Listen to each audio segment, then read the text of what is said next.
Далеко не все работодатели готовы рассматривать на свои вакансии соискателей с инвалидностью. Кто-то в силу преубеждений и стереотипов, кто-то в силу неготовности инфраструктуры и своих рабочих мест для работы людей с инвалидностью.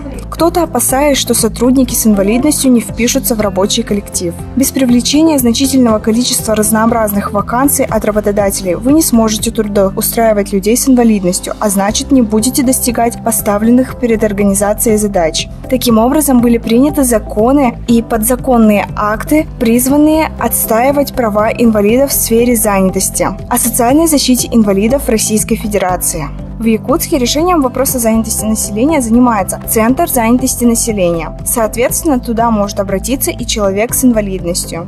Согласно информации, предоставленной Управлением Пенсионного фонда Российской Федерации в городе Якутске, численность граждан с инвалидностью составляет порядка 16 тысяч. И из них 7 тысяч – это численность трудоспособного возраста. Да?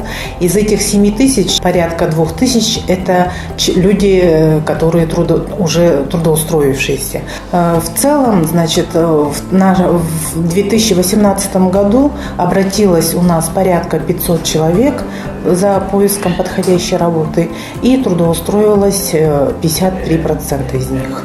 Работа проводится у нас путем опроса или анкетирования.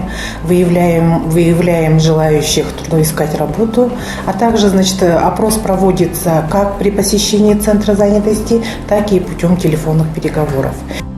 Проблема занятости и трудоустройства инвалидов в современном обществе является актуальной и не менее важной. Инвалиды испытывают ряд трудностей в трудоустройстве по причине того, что очень часто работодатели под разными предлогами их не трудоустраивают, ограничивают в правах, делают недоступными некоторые виды работы из-за физической неприспособленности инвалидов к их различным видам. Все это создает дополнительную напряженность в обществе, делает ненужными огромное количество людей. Но гипермаркет «Айгуль» является примером того, как компания свободно принимает и работает с людьми с инвалидностью. На данный момент мы успешно работаем с Центром занятости населения города Якутска. В рамках мероприятий под программы повышения занятости инвалидов, квотирование рабочих мест для граждан, испытывающих трудности в поиске работы, зависит от средней численности компании. В связи с этим в настоящее время установлена квота 9 человек. У нас трудоустроено 10 инвалидов. То есть на данный момент мы эту квоту перевыполняем.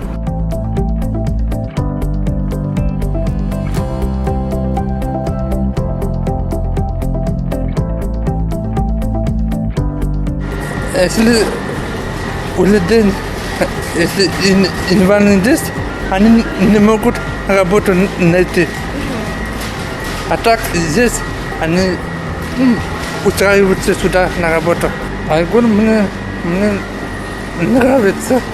Здесь коллектив хороший. Люблю поправлять полки.